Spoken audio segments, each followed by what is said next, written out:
Today, we're basically becoming detectives. We're on a mission to solve one of the oldest mysteries there is. What actually causes us to get sick? It's a journey that's going to take us from ancient beliefs all the way to modern science, and it shows how what we know really depends on what we can see and what we can't. So let's dive right in. Okay, I want you to imagine something. Let's say it's the 1500s. You wake up one morning, you've got a raging fever, a nasty cough. There are no doctors like we think of them, no labs, nobody's ever heard of a germ. So who or what do you blame? Well, the answer wasn't simple, and for literally thousands of years, humanity was torn between two very different prime suspects. So you really had two main camps. In one corner, you had supernatural forces. We're talking angry gods, maybe some evil spirits or mischievous demons. But in the other corner, you had a more, natural idea, that the sickness wasn't from the outside, but from the inside, from an imbalance of the fluids in your own body. For pretty much all of history, these were the two leading theories for everything that made us sick. All right, let's start with suspect number one, which is by far the oldest and the one that stuck around the longest, the supernatural. Now, I know it sounds a little strange to us today, but you have to understand, for most of human history, this made perfect sense. I mean, think about it. If you don't have microscopes, you have zero idea that bacteria or viruses exist. So when some mysterious invisible force makes someone sick, what do? You blame another powerful invisible force. You know, the same ones you'd blame for a flood or a lightning strike. The gods were just the most logical explanation on the table. And here's the kicker. The reason this theory was so bulletproof, it had this powerful feedback loop built right in. See, if you prayed for someone and they got better, which, thanks to our immune systems, happens a lot anyway, well, that was proof. The prayer worked. It was a miracle. But what if they died? Well, that wasn't a failure of the prayer. Oh, no. It just meant the demon was too strong or that the god was still angry. The theory had a perfect excuse for every single outcome. You literally couldn't prove it wrong. But not everybody was looking up at the sky for answers.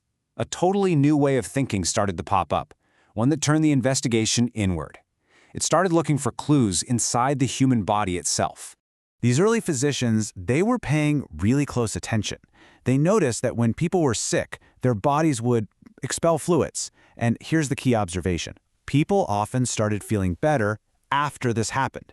So the conclusion they drew seemed completely obvious. Sickness must be caused by some bad stuff building up inside you, and to get healthy, you just had to get it out. It was a logical jump based on what they could see with their own two eyes.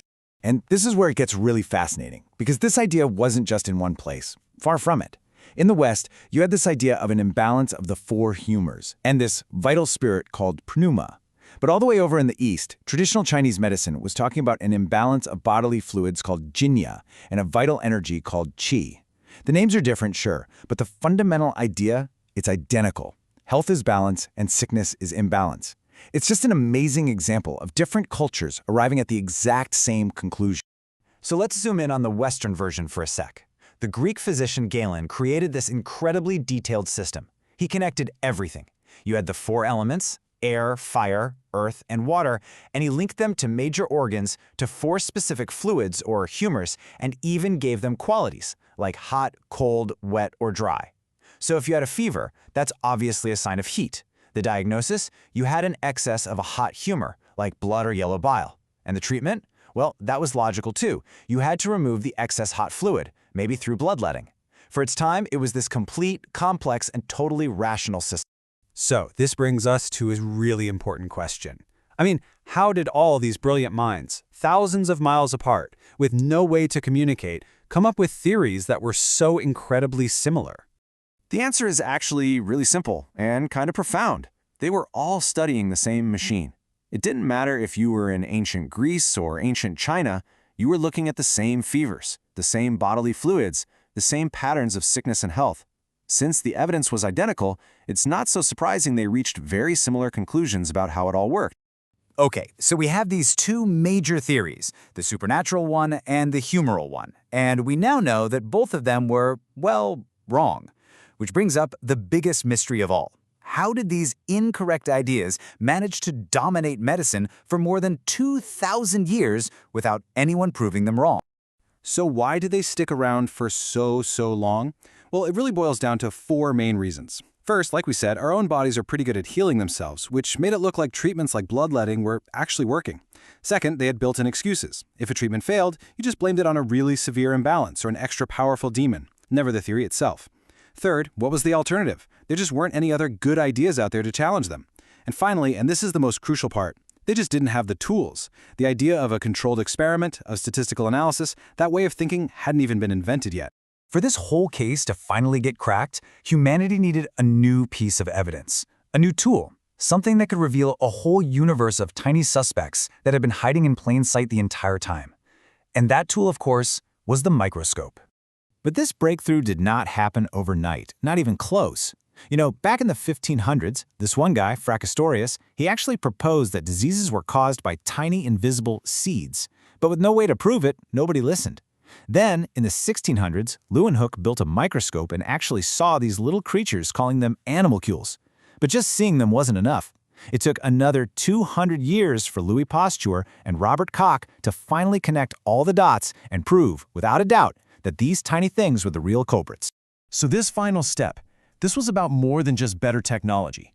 It was about a whole new way of thinking.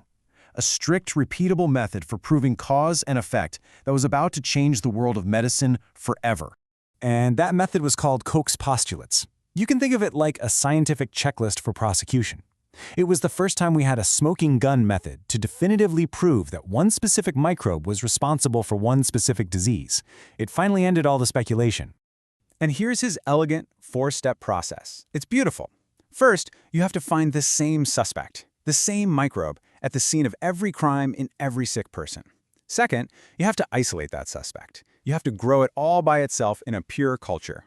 Third, and this is the critical step, you introduce that single isolated microbe to a new healthy victim, like a lab animal.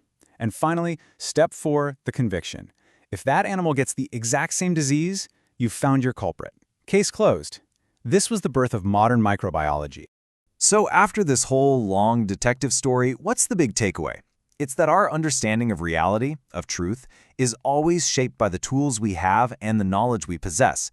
What seemed completely obvious to our ancestors, whether it was angry gods or bad humors, was simply the best explanation they could come up with based on the evidence they had. And that leads us to a final, pretty humbling thought.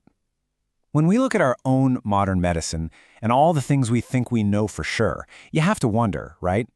Which of our obvious truths today about autoimmune diseases or the microbiome or mental health, which of those will look just as strange to our descendants as the four humors look to us now?